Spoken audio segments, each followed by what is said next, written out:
您的眼界決定世界的寬度。全球的觀眾朋友，大家好，歡迎收看《寰宇全世界》，我是任明月。從兩岸的脈動，再到全球變局，今晚我們將為您層層拆解，精準剖析。先來介紹今天的節目來賓：前資深外交官介文汲介大使。明月好，各位朋友大家好。國防戰略學者廖天威廖老師。主持人好，觀眾朋友大家好。再來是雲豹政經產業研究院副社長柴煥新柴副社長。主持人好，各位觀眾朋友大家好。好，那麼我們今天的節目呢，主要會針對美伊戰爭未來最新的局勢和走向。另外呢，現在是 AI 時代，中國的 AI 正在快速的崛起，未來有沒有可能中國和美國會變成兩大強國的 AI 競爭呢？我們的節目當中呢，也加入了時事預測，接下來都會為你精彩的來分析。也請觀眾朋友先幫我們按讚、訂閱、開啟小鈴鐺，分享給你的親朋好友，也歡迎在我們的影片下方留言，和我們一起討論國家大事。好，接下來看到了這個美伊戰爭啊，現在正進入了非常危險的時刻了。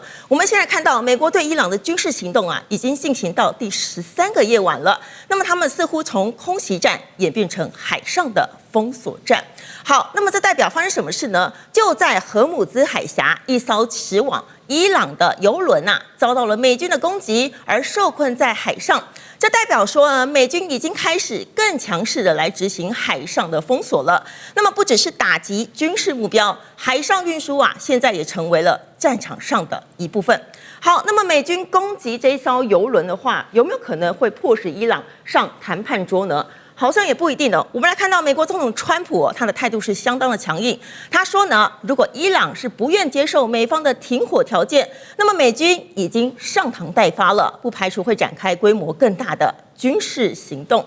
那麼伊朗對於這個川普的強硬態度，其實沒有退讓哦。德黑蘭還是拒絕停火，也沒有接受美方的提議，這個談判的條件，強調說呢，只要遭受攻擊，還是會採取報復的行動。好，另外呢，美國的眾議院啊，也再度的通過了限制總統擴大攻擊伊朗的決議。不過呢，參議院是沒有支持的。這也顯示說呢，美國其實內部的意見還是相當的分歧。好，我們要來請教一下介大使哦。那麼目前呢，因為川普他強調說他上膛待發了，但是他也沒有關閉這個談判的大門。那麼是不是他其實也預留了一些施壓的策略，還是說他真的已經準備好要全面開戰？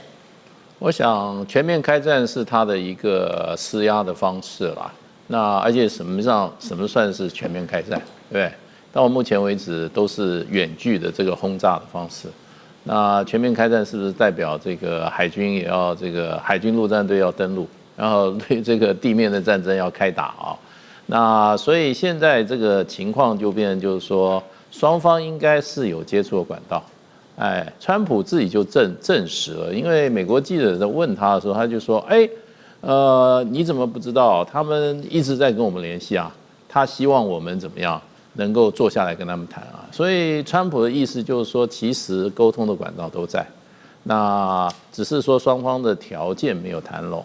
那當然，對伊朗來講的話，基本上他是保家衛國啊。那他如果要屈服的話，他現在最主要的爭論點就是2個，一個就是核武的問題。那第一波打的時候打了那麼厲害，比現在還要厲害，當時伊朗也沒有屈服嘛。那第二個就是荷姆斯海峽的開放的問題。現在看起來，荷姆斯海峽不但沒有開放，而且呢，連美國也一起加入，在那邊攻擊在這個荷姆斯海峽的各國船隻。而且現在據這個一些外電啊有報道，當然這個需要進一步的查證，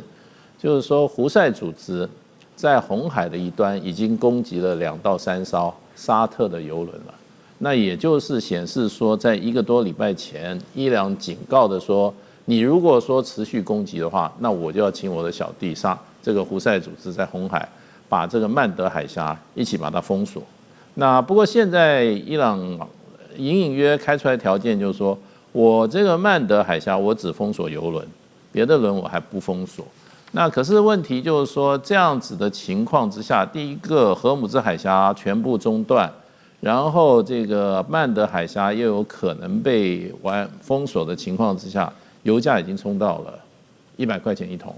那這個是相當高的一個高度啊，而且如果戰事提升的話，照過去的經驗的話，那油價繼續往上升，那這個就要考驗川普的承受能力了。而且就是說，還有就是海灣國家，還有其他因為油的被这個來源被中斷會造成影響的這些廣大的國家，他們會不會做更積極的調停，甚至施壓的動作？我覺得都有可能性。不過就川普來講的話，我覺得川普的所有取向都是以談為目的的一種打，而不是以打為目的的談。因為川普寫的書叫的The Art of the Deal 它是談判的藝術，它不是孫子兵法的 Art of the War。如果他寫的是兵法的話，那他的談是手段，打是目的。川普的做很多事的取向都是談為目的打是手段。所以現在我覺得川普的這個他的整個的所有的作為的兩個指標，就是說他是停還是往前走的指標，一個就是油價，第二就是美國的通膨指數，還有美國的股市這些在美國上經濟的指數。所以這兩項我覺得會是約制川普未來行為的最主要的指標。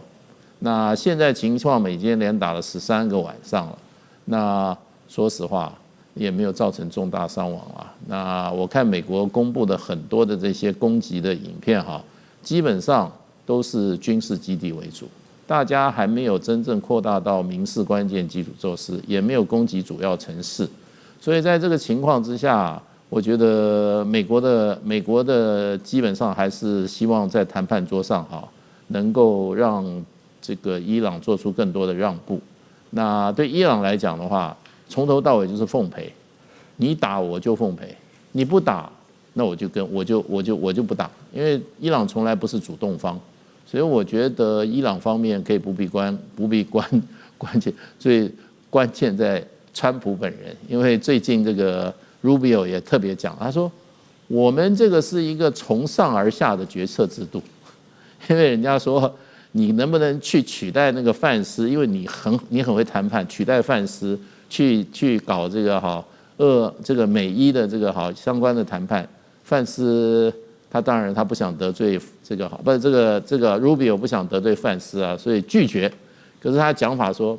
這個我們這個談判基本上都是看川普一個人，我們現在的決策都是從上而下，我們可以給意見，我們可以給這些分析，可是決定還是川普一個人。所以就看川普先生他這個運用槓桿創造應用槓桿他想玩到什麼程度了？那玩到他覺得吃虧的時候，這個目前的這個軍事衝突就會停止。好，我們謝謝介大使那剛剛介大使有提到說，其實所有的決策還是由總統川普來做決定的。那我們要請問一下廖老師了，如果這個荷姆茲海峽真的已經被全面封鎖，變成軍事戰地的話，那美伊兩國有沒有辦法控制這個軍事的規模，或者是說會全面轉成海上戰爭？荷姆茲海峽寬窄不一而且它的航道其實很有限。現在看起來，過去這段時間，剛剛介大使有提到其實這個封鎖，我們研究軍事戰略很多年封鎖它基本上是一個強度，是施壓，是針對敵對國，所以它可能從要道、從水域到這個登船都有可能。那目前看起來這些都沒有那美軍在外海那伊朗控制大概就是哈格島附近的這個水域當然美國是想川普試探過，想要是不是荷姆茲海峽通行可以收費那顯然那個 scenario 沒有成真。那伊朗很可能，當然他就是要保住這個哈格島，它這個原油可以輸送，可以出口那現在這方面，既然美國在外海封鎖，所以很自然就借到紅海，借到這個曼德海峽。其實我們長期看這個走國際航道的都了解第一個最怕的就是區域的戰爭，那第二個怕什麼呢？怕海盜。大家就會覺得奇怪，為什麼現在索馬利亞沒有冒出頭來？因為中共早有布置重兵在吉布地所以加上現在這個索馬利亞客觀上他也沒有基本上在那個國際可以表演的舞台所以他基本上就沒有。但是我們注意到一點，就是川普最近講出來，他說他很可能會對非洲國家馬利去動武這個會是一個敏感的神經，所以這個就可以看出來啊。我們研究國際政治啊，看川普他怎麼去看這一場美伊的衝突啊。我們知道這個美國哈，他一定是從全球戰略來看，所以底下這些什麼國會的角力、國內的政治啊，大概都包藏在這一層底下。可川普是一個很特別的例外，在川普1.0的時候啊，我們研究軍事的人看不出他的軍事用兵準則在哪裡。到了2.0，這2年來還是看不出來啊。那我們就要猜，就是今年期中選舉以後，到最後這2年，到底有什麼驚天動地的變化？目前看起來，現在這個美伊戰爭卡在這裡哦。剛剛主持人問得很好，就接下來哈，這個軍事行動升級的可能，大概好像已經箭在弦上了。川普已經放話放了很多次了嘛，哦，而且他說一定要給予這個最強力的打擊。可是我們研究軍事來看，其實從去年6月的那個所謂的午夜重錘行動來看，已經是一次非常精準而且非常高效率的遠距的轟擊行動了。因為從今年2月28號啊，這個美國對伊朗啊實際上去用兵以來，在這個好幾個月的時間，美國那個8000的重兵在第一線，在波斯灣，他是沒有辦法休假回家的。所以美國現在在中東、在阿拉伯半島已經建立那個輪調的制度，這是美軍打遠距戰啊很重要的一個軍事的準則。當他這個輪調制度建立起來以後，我上去2個月，然後我輪班換下一個部隊進來啊，那很可能就是他要推進戰爭節奏的準備了。我們研究戰略的人看這個軍事的節奏，所以這個箭在弦上是真的有可能。但問題就是接下來看這個趨勢很可能川普這個人的習慣就是話先講得很滿，大家最後會倒退，會保留一點談判的空間，所以不太可能會升高到全面的戰爭。但是後面他一定會拉下來再談，再不能談的結果就給美軍預計一些再度出兵的一些能量或者是一些資本，再往前走一步。所以看起来升級是非常有可能的，而且的確也會造成相當的傷亡，但是不至於像《紐約時報》講的會有100多位美軍的人員受傷了啊，那個是預測，那個要到戰後以後才能夠估算，所以看起來這個行動的確是可能成真的。是，謝謝亮老師哦。好，那我們再來看到這個荷姆茲海峽其實就是美伊戰爭的重點了。我們先來看到這個全球大約有1/5的海運原油都是必須要經過荷姆茲海峽的。那麼一旦這個衝突升高的話呢，郵輪航行的風險也會增加，另外呢，保險費也會上升，航商就會減少通行了，那麼就足以推高全球的能源價格。好，那麼如果全球的能源供應鏈也不只會受到荷姆茲海峽的影響。另外呢，來看到現在紅海還有曼德海峽等航道，同樣都面臨了可能的最高風險哦。那麼中東戰火恐怕將不會再只是美伊兩國的軍事衝突了，而是呢，將要牽動全球能源市場還有經濟的新一輪震盪了。好，我們來看到，如果這個未來美國真的採取非常強硬的措施的話，來問一下財富社長了。我們來看到這個，如果荷姆茲海峽它持續的緊張，如果這個原油持續被封鎖的話，那麼未來對全球的油價、航運還有供應鏈會造成多大的衝擊？實際上這一場的美伊戰爭所維持的時間，其實已經拖了相當長的一段時間。然後我們可以看到，就是伊朗確實控制住了整個荷姆茲海峽。那到現在的話，美軍都還不能派軍艦然後進去，也不敢派陸戰隊進去。但是我們可以看到，是整個的油價的話，大概就是在70美元到110美元這樣的一個區間，進行一個很明顯的一個震盪。在這樣一個前提之下的話，最主要的一個因素就是說，對，荷姆茲海峽非常的重要。但是他們還可以透過比方說像紅海，或者是說像蘇伊士運河，將油能夠運出去。所以說這樣子一個前提之下的話，當然油就是還有持續往外運的一個空間在，也不會有所謂的全球的石油危機。但是如果說連紅海都被控制住的話，那這個部分就會那這個部分的石油危機就會比較明顯的被凸顯出來。但是好死不死的是，如果大家不健忘的話，大概是前2天吧，在紅海就有一艘阿拉伯的郵輪，然後就被襲擊了，而且火勢還非常的猛烈。所以這也就意味着，其實伊朗極有可能派出所謂的代理人的方式，然後去控制住紅海。意思也就是說，伊朗會將整個的一個油運的範圍控制的範圍整個拉大，就是說不只是荷姆茲海峽，甚至是連紅海都被控制住的時候的話，那其實油源所能夠運出去的管道就變得非常非常的有限。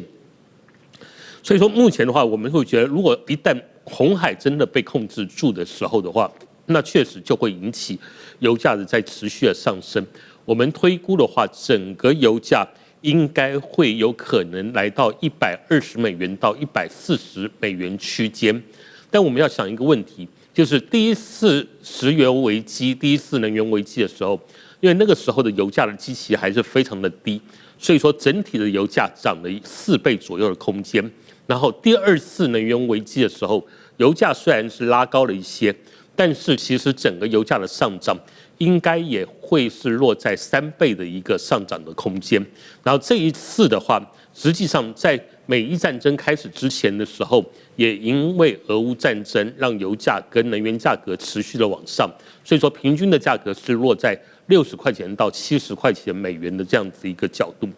如果說是這樣的一個情況，真的因為荷姆茲海峽跟紅海同時被控制住的話，那麼油價就有可能會來到60到70，那是不是油價就出現了一個倍數的成長？那極有可能就會造成所謂第3次的能源危機，這個部分就會對全球的經濟造成非常嚴重的一個打擊的狀況。那如果是中國或是周邊的亞洲國家，有沒有什麼因應的方式？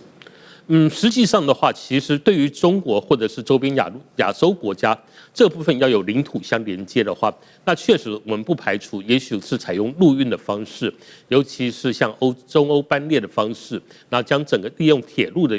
力量，然後將整個油給運到中國的這個地方去。那這個部分是有解決的方法，但這個部分沒有辦法去解決掉其他地區的一個油的缺乏，尤其是最危險的就莫過於日本、韓國跟台灣，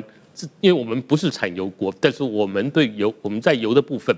對於中東的依賴可是非常深的。所以說，其實這個戰爭如果真的變成第3次能源危機的時候，其實對於我們台灣的處境，恐怕才會是一個非常麻煩的問題。好，我們謝謝蔡副社長啊，我們先休息一下，待會還有更精彩的美伊未來預測。好，我們來看到這個美伊戰爭從今年2026年的2月28號開戰以來到現在啊，其中經歷了2次的和平協議談判。第一次呢，他們是非常短暫，只有維持2個禮拜，而且非常脆弱的和平談判。那麼在這期間呢，兩國啊又是互相打，偶爾打，那麼川普可能又有政策的插口。接下來呢，好不容易就在6月17號的時候，兩國終於簽署了這個和平停戰協議，為期60天，但是實際上呢，只維持了短短的21天而已。那麼接下來呢，川普總統啊又單方面的表示說，這一紙的和平協議已經作廢了。好，那麼美伊局勢未來會怎麼發展呢？我們來看到，我們團隊根據了美伊開戰以來的相關的局勢布局啊，還有美伊的相關的這個情報，我們幫大家推測出接下來可能會有3種的發展的可能。那麼接下來也會請我們今天的專家來幫我們預測到底會朝哪一個方向來看。好，我們先來看到第一種，就是超限升級了。那麼美軍將會在下周啟動比2月史詩怒火更猛烈的空襲，那麼直接就轟炸伊朗最核心的高山地下核設施，要試圖用絕對的武力一舉擊潰伊朗的意志。好，再來看到有可能是 B 嗎？長期絞殺，也就是說呢，美國維持大規模的戰術空襲，但是呢，伊朗還是會死守底線，利用代理人在荷姆茲海峽以及曼德海峽發動沒完沒了的襲擊。那麼雙方最後呢，會演變成高油價還有高通膨的長期泥淖消耗戰。另外呢，可能性呢，可能是 C 被迫外交，也就是說呢，在中国、俄羅斯以及中東盟國的外交高壓斡旋之下呢，雙方會為了各自的經濟還有選票的考量，那麼在下周的時候呢，會再度的重回談判桌來簽署新一輪的短暫停火協議了。好，那麼我們要請這個來賓來幫我們在白板上來寫下大家覺得這個3種可能，您心目中最有可能會發生的這個局勢走向。好，那麼待會呢，先請來賓寫完之後呢，同步的我們一起來亮牌。那麼在這個來賓正在這個預測的時候呢，也請電視機前的觀眾朋友們來幫我們想一下，您覺得這3種哪一項是最有可能發生的呢？趕快在我們的影片下方留言，和我們一起來討論。好，我們來看到現在來賓們都已經寫好了。好，我們一起來2排。好，我們可以看到，哇，這個介大使有2個選項，廖老師是選 A。好，那麼這個副社長選的是 B， 長期絞殺。好，我們先來請教一下介大使為什麼您會覺得 A 和 B 同時都有可能發生？因為這個 A 裡面提到要这個去轟炸這個伊朗的浩山的核設施哈，現在各方的猜測都是很有可能要發生。那因為這個美國的這個 B-1 轟炸機已經到英國的基地了，所以前2天這個伊朗也在警告。說你這英國你小心一點啊！你把這個你也加入了這個美國直接攻擊我的這個行動，你小心遭到報復。那當然英國說我不怕，那不過現在就是因為浩山它是照以色列方面的情報顯示，在上一次的攻擊裡面，事實上美國也炸了這個當時伊朗的地下核基地。那炸了2個核基地以後呢，事實上效果不曉得怎麼樣，那顯然是沒有效果，因為要不然就不會現在再繼續炸浩山。可是川普當時就嘴硬啊，他說摧毀了，摧毀的話，那現在幹嘛要打浩山？所以川普話就是參考一下就好了。那現在打浩山的話，事實上話，這個外面報道是說他可能會用這種還是遠距的用這種巡弋飛彈的方式去炸。可能不會用那種鑽地彈去炸，那可是呢，基本上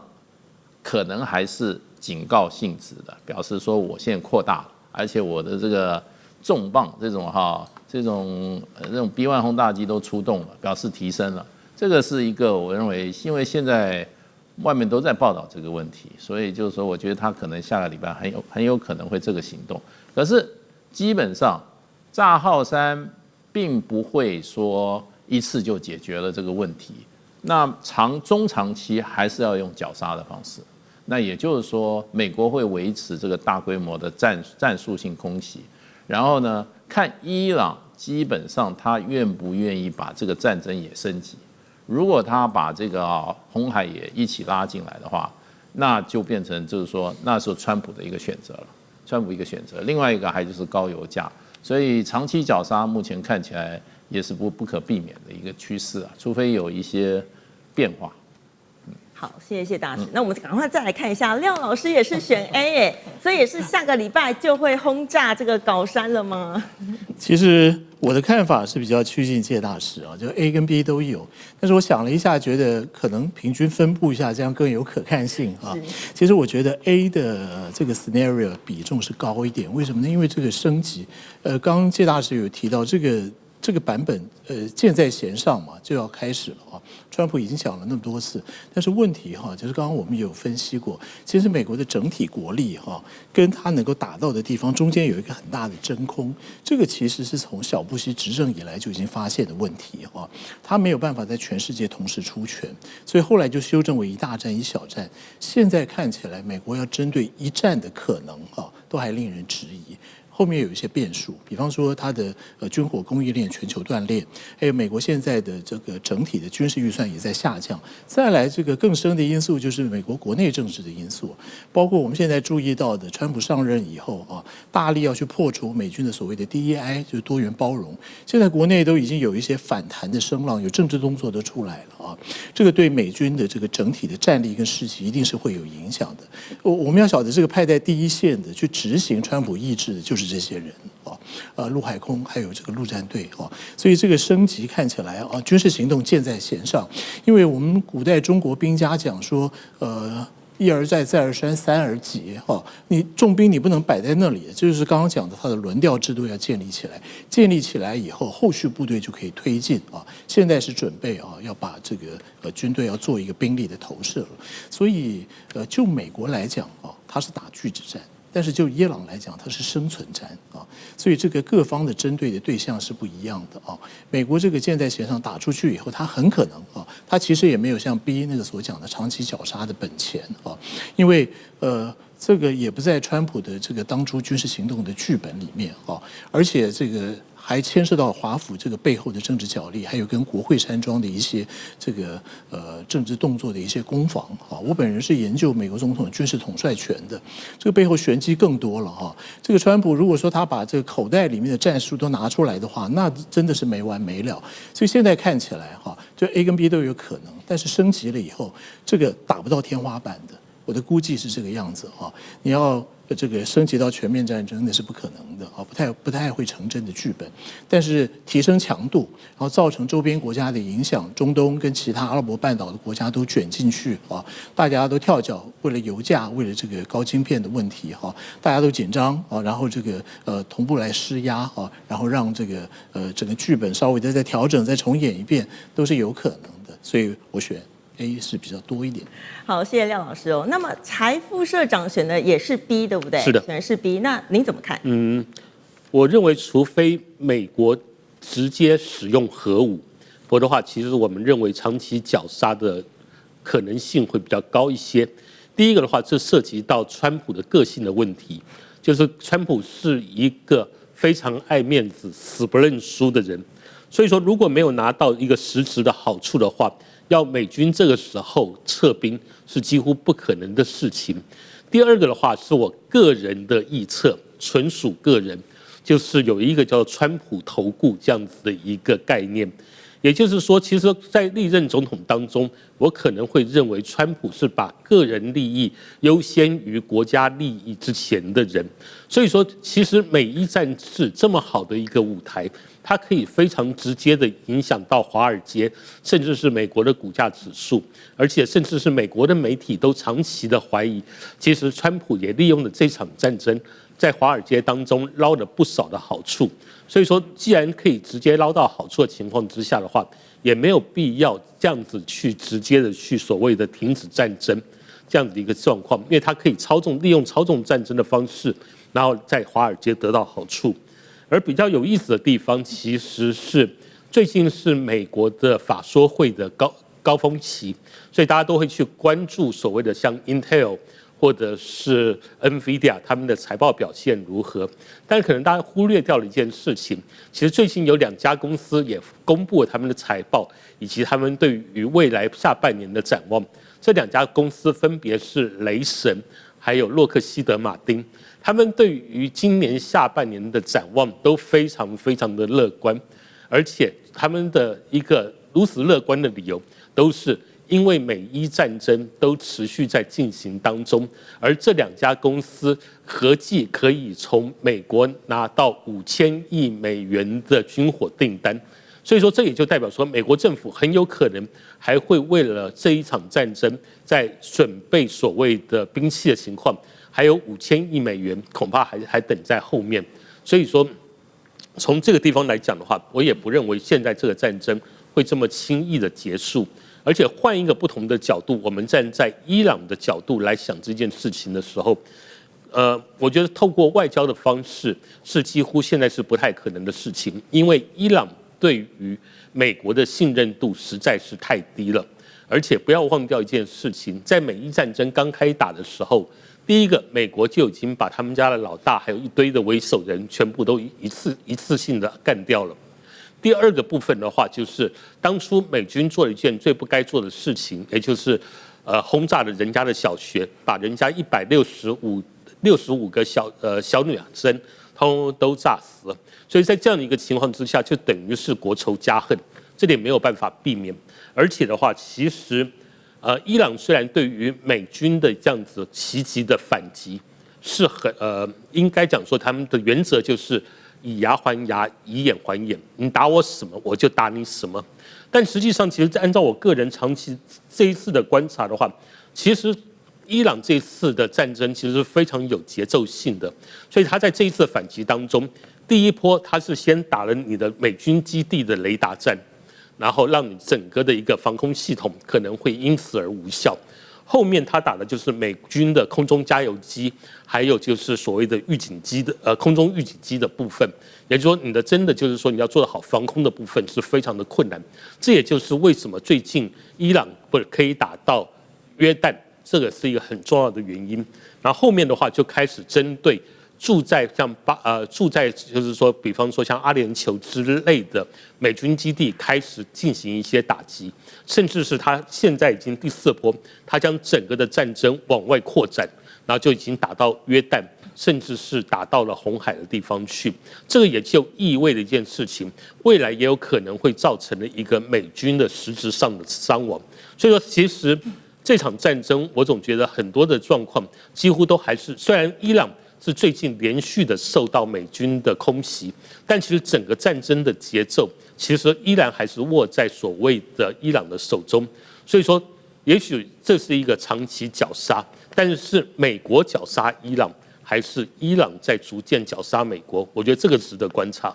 好，我們謝謝柴副社長。其實我們根據3位來賓的這個預測，大家都沒有選 C， 都沒有覺得他們在下禮拜就會上談判桌。那麼其實美伊戰爭最重要的症結點還是荷姆茲海峽。那麼荷姆茲海峽被封鎖的話，當然就會影響到油價了。我們來請教一下介大使哦，這個如果呢這個荷姆茲海峽就同時又被封鎖，油價飆升啊，這會不會影響到未來？比如說像是中國、俄羅斯還有伊朗，他們是同步聯手把這個油價啟動了去美元化的能源新秩序。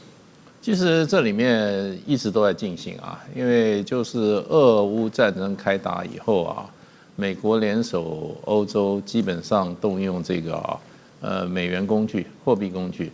把這個俄羅斯的海外資產凍結，甚至把它拍賣啊，所以引起全球恐慌。因為美國是開一個大銀行的，大家把錢存在美國跟這些西方國家，那你如果得罪他，他就把你的財產全部充公。那這裡面存在美國這個銀行裡面的錢的國家啊，多得不得了，尤其這些海灣國家，對，他們不但有這個不動產，還有動產，所以大家都希望尋求怎麼樣對美國的這個美金的依賴啊。那中國大陸其實長期也在有一個政策，就是所謂的本幣交易，然後實行這個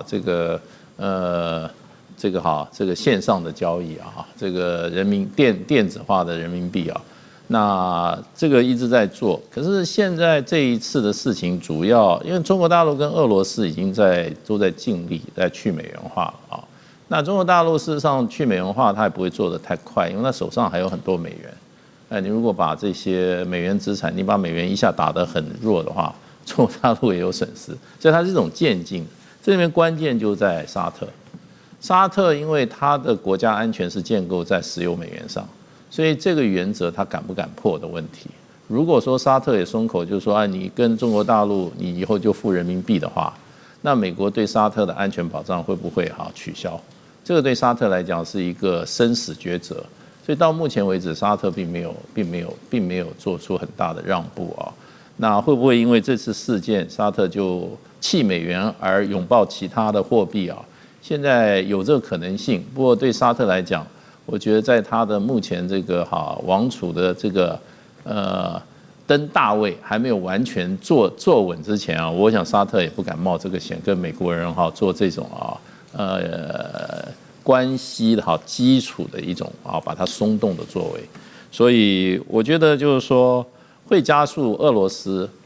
那伊朗老早跟美元化興建，伊朗跟中國大陸的這個去美元化，可是對沙特來講一個關鍵的因素，我覺得他還會觀望，他不會採取具體的行動。好，我們謝謝介大使。我們再來問一下廖老師哦，如果呢美軍真的啟動了這個超限空襲的話，有可能會成功嗎？那麼他們有沒有辦法抵擋伊朗的回擊呢？這個超限攻擊會越過現在的軍事強度看起來它會提升一點，但是如果要針對這個高山的核設施這個其實是川普在心裡面我覺得它是很重要的一張牌，因為川普講了好幾次，但是這個也是最不可能成真的地方，因為要能夠打早就打了嘛。而且高山這個核設施往下挖100公尺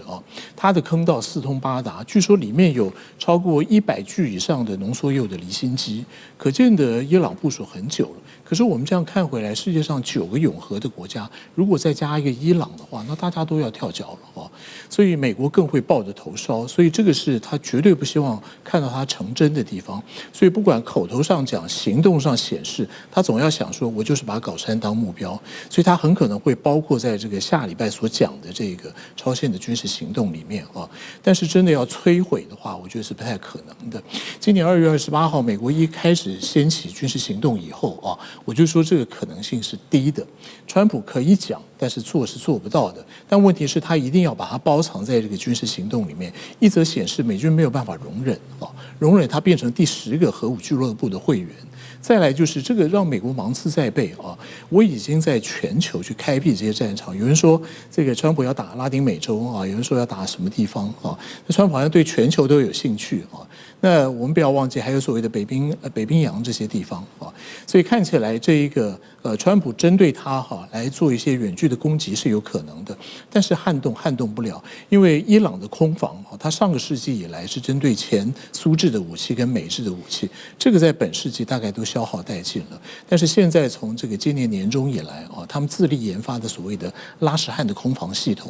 那個能量還有限，但問題是美軍遠距攻擊的能量跟動能也有限，所以相互節制就有點抵消。所以我覺得這個劇本不太會成真，會攻擊，但是不太會達到川普所講的那樣。好，我們謝謝廖老師哦。今天呢，這個3位來賓都非常精闢的解析。那麼我們先休息一下，待會節目上半場我們要帶大家關注就是美國和中國的 AI 世紀競爭。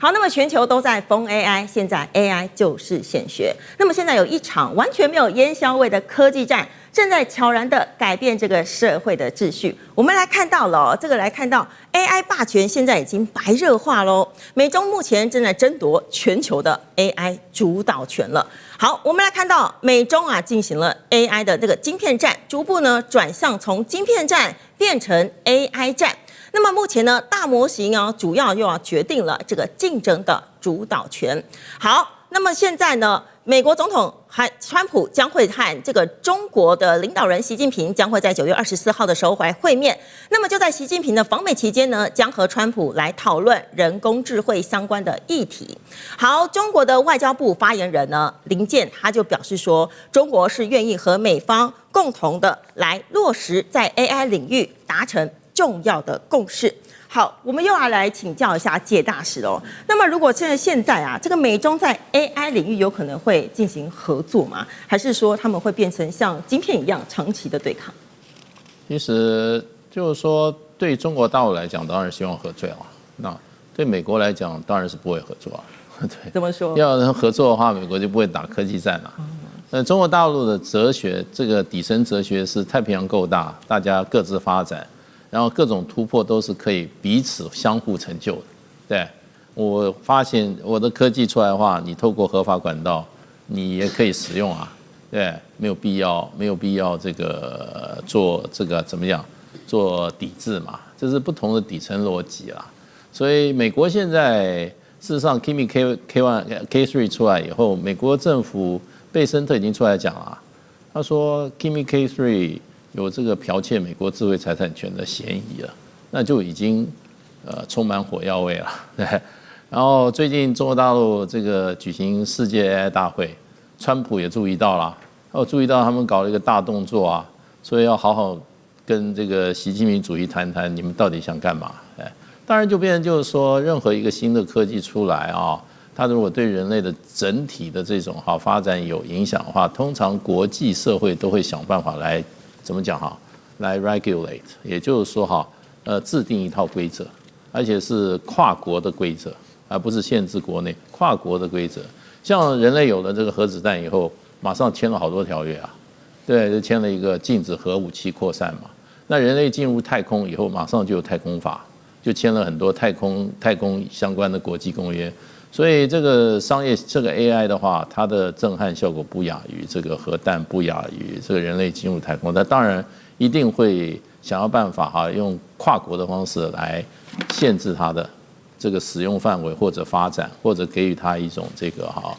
個一種發展的這種約制啦。那美國現在事實上的話，他在獨搶的時候，他是不希望人家管這件事情了。我舉一個例子，就是說這個所謂的 e-commerce 啊，也就是電商，其實美國是發展最早的。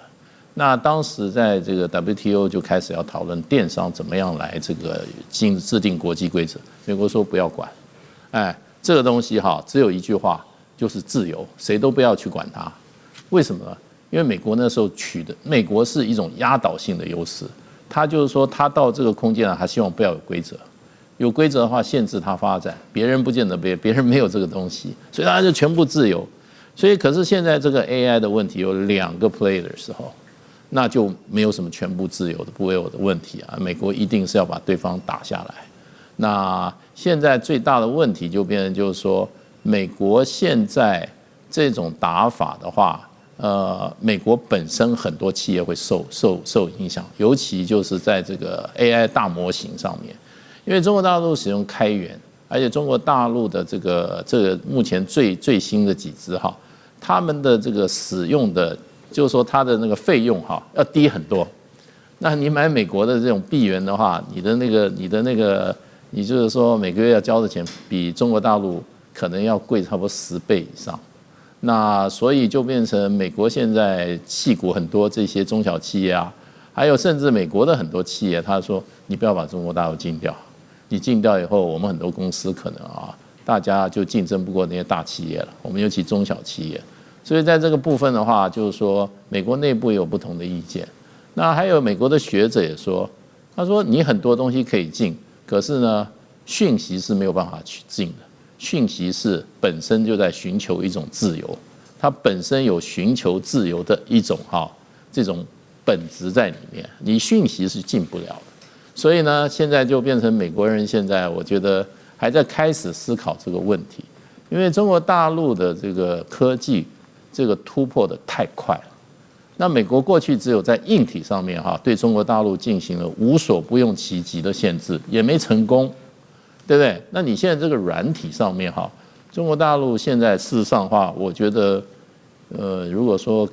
Kimi K3 的話，從很多能效，從 Front-end Code Arena 這個角度來看，中國大陸現在這個 Kimi 是 No.1 啊，因為它7種指標，它得了1673分。那另外，美國2個 Cloud 的 Fable 跟美國的這個DeepSeek 54吧 ，So 它得分都在這個下面，所以再加上這個 Kimi K3 的這個使用的這個費用又遠低於美國這2個這個領先的這個大模型，所以我覺得美國的學者已經講，這是第2個史普尼克時刻，也就是美國現在有一點點頭腦震撼，還沒有想出方向。不過我覺得等習近平主席9月24號到美國的話，那時候可能川普已經想清楚一個方案，我現在還看不出來他們要怎麼玩。好，我們謝謝謝大使哦。那麼就在這個美中2國要來談 AI 的時候，卻發生了 AI 的爭議。我們來看到中國的 AI 新創公司月之暗面，它推出了 Kimi K3。那麼 Kimi K3 呢，被外界形容可能是 DeepSeek 的時刻2.0。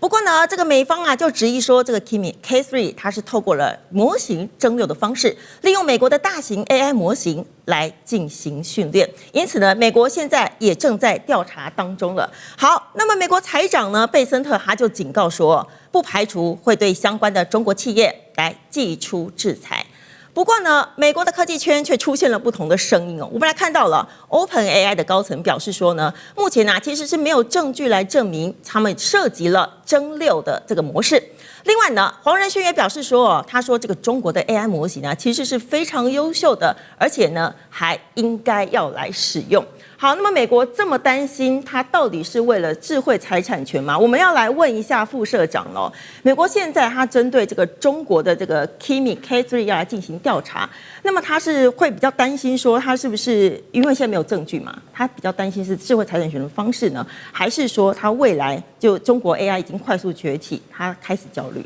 事實上的話，就是我認為。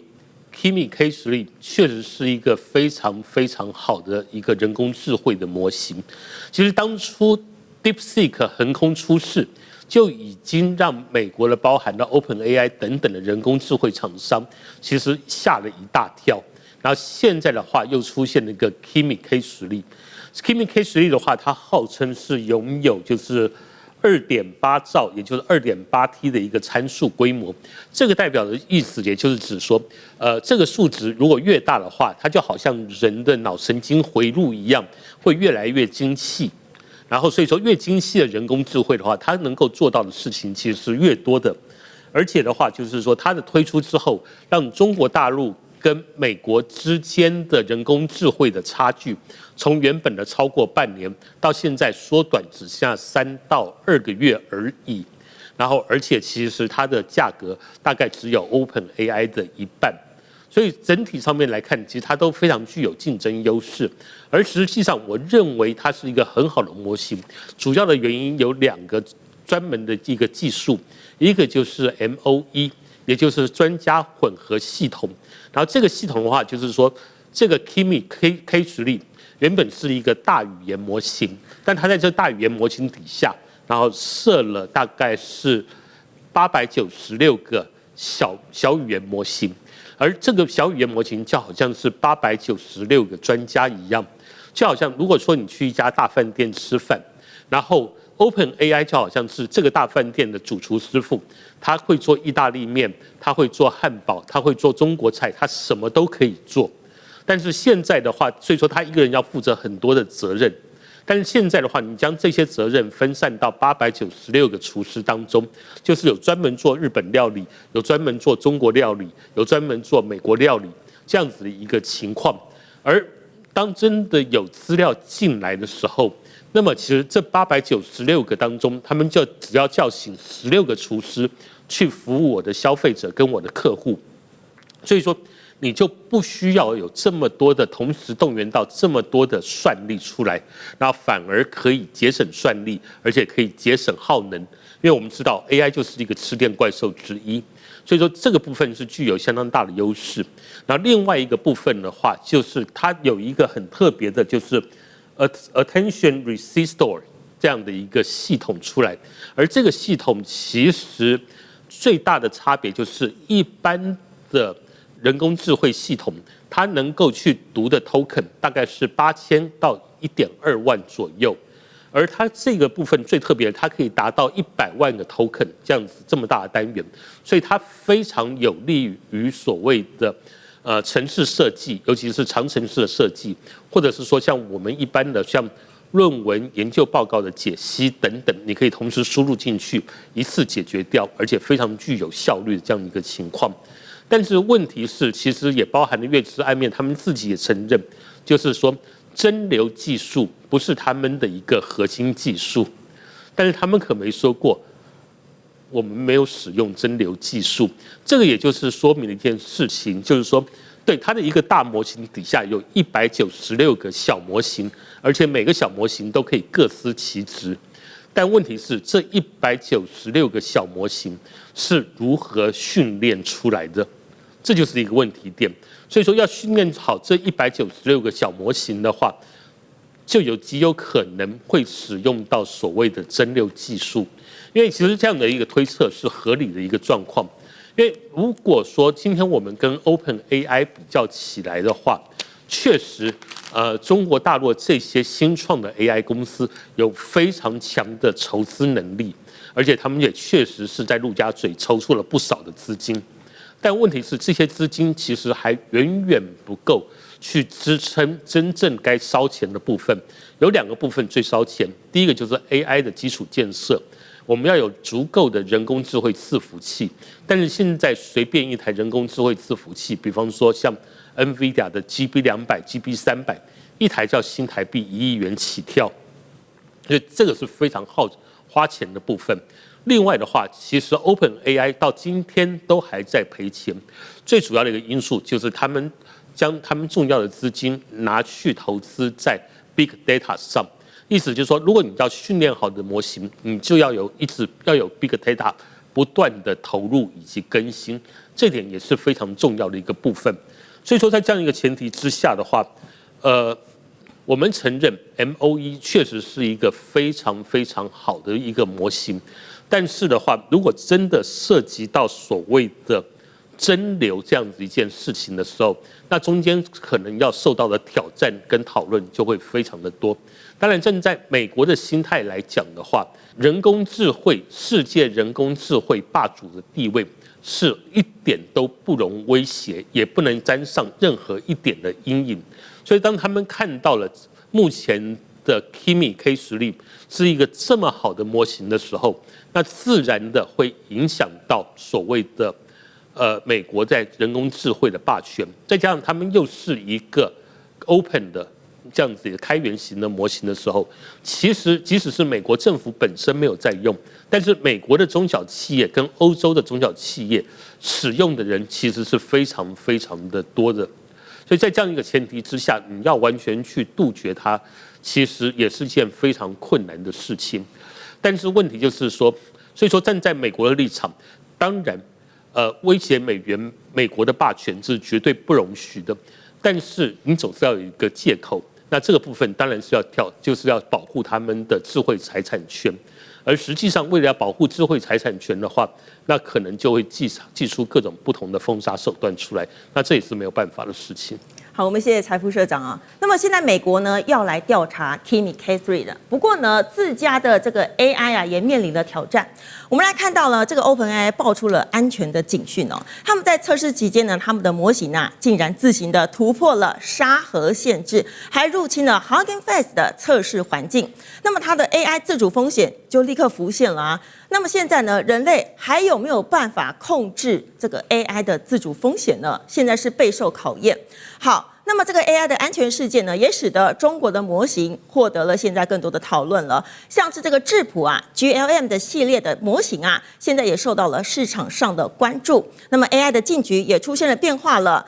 美國的主導地位現在已經受到了中國的強烈挑戰了。好，那麼美中的競逐焦點啊，現在已經不是誰的模型比較聰明了，現在是要來看哦，誰才是可以主導未来全球的 AI 規則了。好，我們要問一下廖老師嘍。這個下一個階段呢，美中的 AI 競爭核心到底是什麼呢？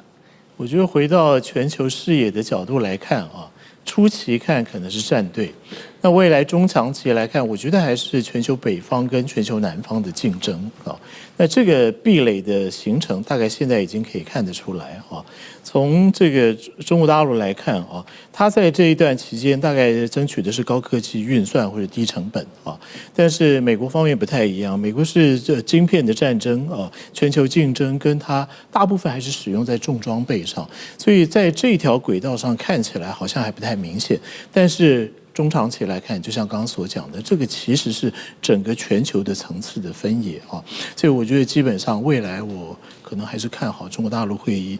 起這個領導的作用，然後爭取到這個 AI 的主導的地位啊。那個時候的整個的國際政治或者是經濟的視野或者舞台，可能就完全不一樣。因為我們知道現在美元的霸權，它其實包括這個美國在國際的領導地位，它是因為打贏了美元戰爭啊，所以這個英國真的是所謂的從日不落國到日已落國哈，所以就拱手把這個霸權讓了出來。但是未來在21世紀以後，後半葉可能就完全不一樣啊。那這個配合中國大陸的雄心就可以看得出來。我覺得中國大陸的領導階層的眼光是看在這個世紀的中期，中期以後可能中國大陸的整體的政經實力或整體的國力、軍事力量都會不一樣啊。那所以現在這個短期來看，可能就在這個2026年到2050年之間的這個25年。其實就是本世紀的第2個25年，大概就可以決斷得出來。我覺得不管從全球的政治、經濟，或是軍事或者區域的問題來看，乃至於高科技 AI 晶片的戰爭啊，很可能就會有一個重新的一個耳目一新的變化出來。所以我覺得整體來看哈，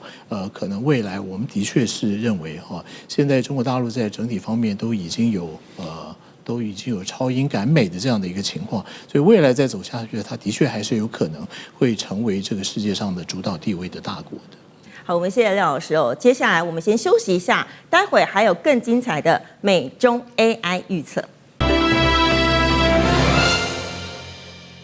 好，那麼在上一段節目當中呢，我們有提到了美國和中國現在正在進行 AI 的競逐，那麼未來有沒有可能會演變成美國和中國的 AI 對抗呢？那麼我們可以換個方式來想哦，如果這個 AI 真的可以改變人類的世界，像是環境啊、科技啊這些等等的話，那麼人類真的必須還是要用對抗來解決嗎？好，我們來看一下未來 AI 可能有哪些美中關係的走向。我們先來看一下，我們有3大預測，待會也要請來賓們來幫我們預測一下，你們覺得哪一項是最有可能會發生的？好，我們先來看到 A 啊，就是 AI 冷戰時代了。那麼未來美中的 AI 競賽可能會越演越烈哦。來看到像是美國，它會祭出晶片封鎖，還有人才管制以及投資限制，不要讓這個中國超過他們。另外呢，中國會不會全力發展成自主大模型，還有算力的建設？另外呢，這個 AI 的科技競賽也會形成一場 AI 的冷戰時期了。好，另外一種可能性呢，可能是 B 哦，美中雙方最後還是會合作。那麼如果雙方都發現如果持續對抗的話，只會造成2敗俱傷。那麼未來可能會走向全面的合作模式呢？像是呢，如果像是这個出口的管制逐步會鬆綁，另外呢，開源還有商業模式也會相互的互補來共榮等等。最後一個就是 C 了，中國最後真的會超車美國。好像是這個 DeepSeek 目前好像就非常的厲害了。來，我們來看到中國在 AI 的領域彎道超車美國了。最後呢，會改變全球的科技版圖。那麼全球科技的秩序呢，將會全面的來改寫。好，我們要請3位老師來幫我們推測了 A、B、C 哪一種才是你們心目中最有可能會發生的走向呢？那麼老師在推測的時候呢，我們請觀眾朋友趕快來想一下。A、B、C 3種，哪一種是你覺得最有可能會未來會發生的呢？也幫我們在影片底下來留言，告訴我們，一起來討論。好，那麼現在老師們都已經預測好了，我們來同時亮牌一下，看一下。好，我們來看到接大使選的是 A。好，那麼廖老師選的是 A 加 C， 哇，雙答案哦。好，再來看副社長也選 AI 冷戰時期。好，我們這一題我們要先來詢問一下副社長了，為什麼會選 A 呢？冷戰時期。實際上的話，我覺得中美之間的一個競爭是已經由來非常已久的一件事情，尤其是從川普1.0時代，他的後半期就幾乎可以算是為了選票。所以說，就發動了所謂的美中的貿易戰爭，而到了拜登政府的時候，整體上面其實又更加的升溫，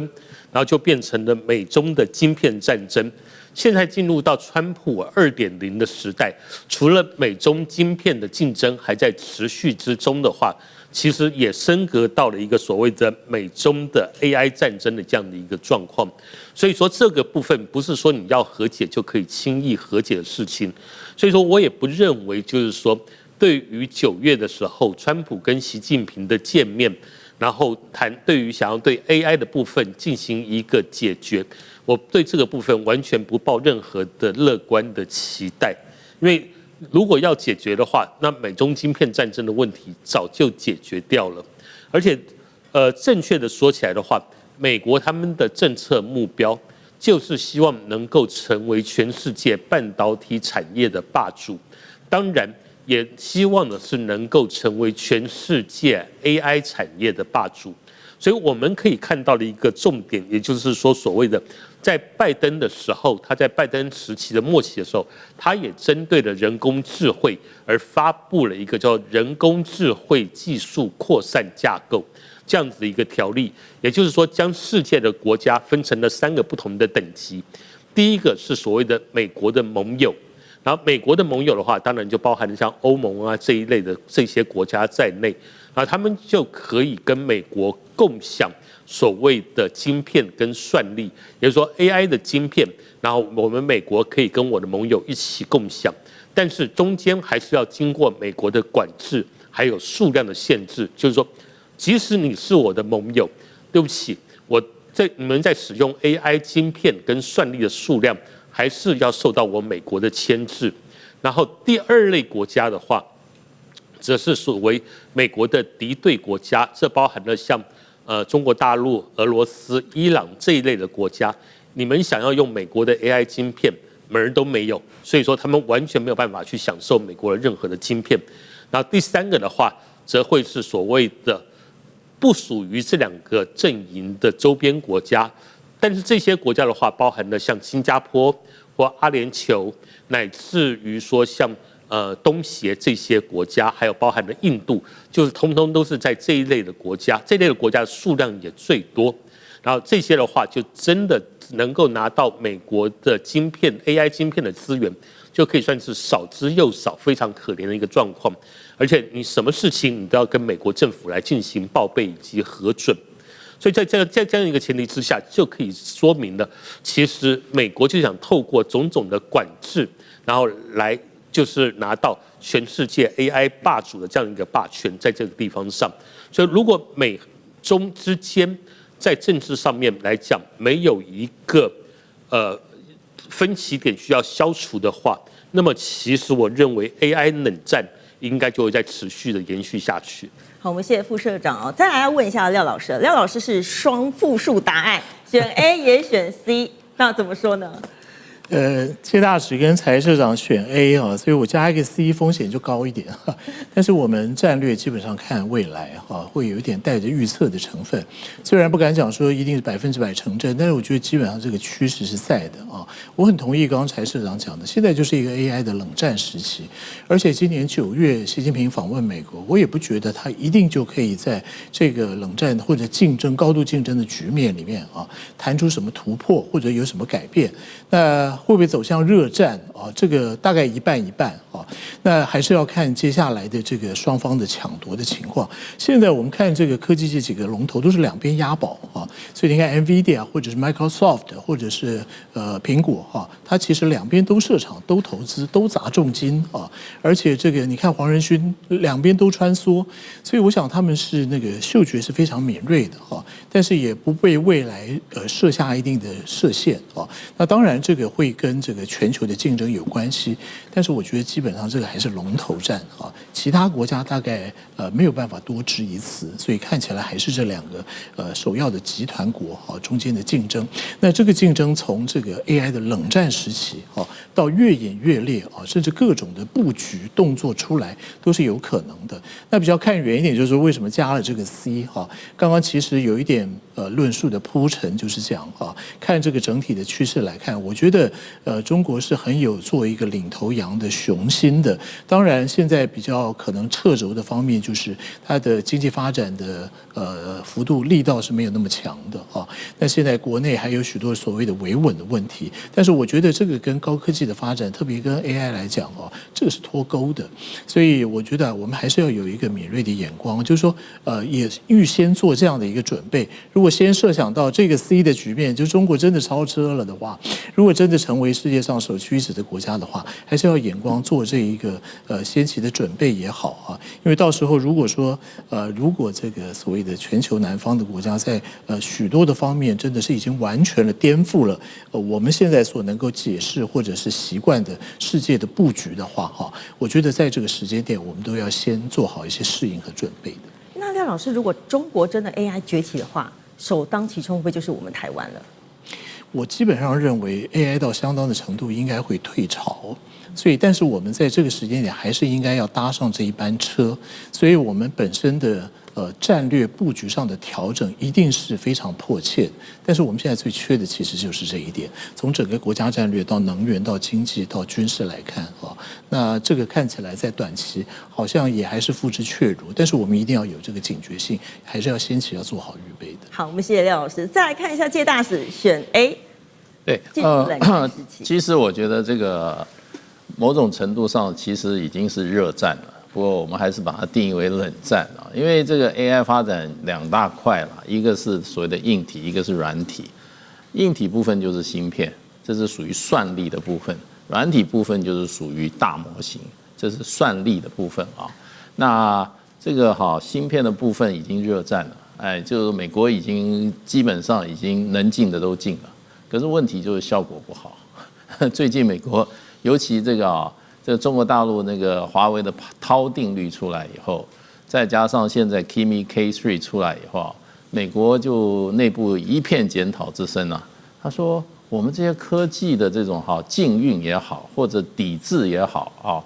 看起來的話沒有效果啊，反而加速了中國大陸在 AI 科技方面的，還有就是這個所謂的芯片發展上面的製造上面的快速的突破。所以美國有一些專家就說，看起來你這種抵制只能激怒對方，可是你沒有辦法讓對方的發展停止，所以反而就是加速对方的发展。所以现在的战争有的时候是没有武器的战争，可是呢，美国的抵制方法绝对是没有用的。那另外一方面就是说，在算法的在大模型部分，那個是纯比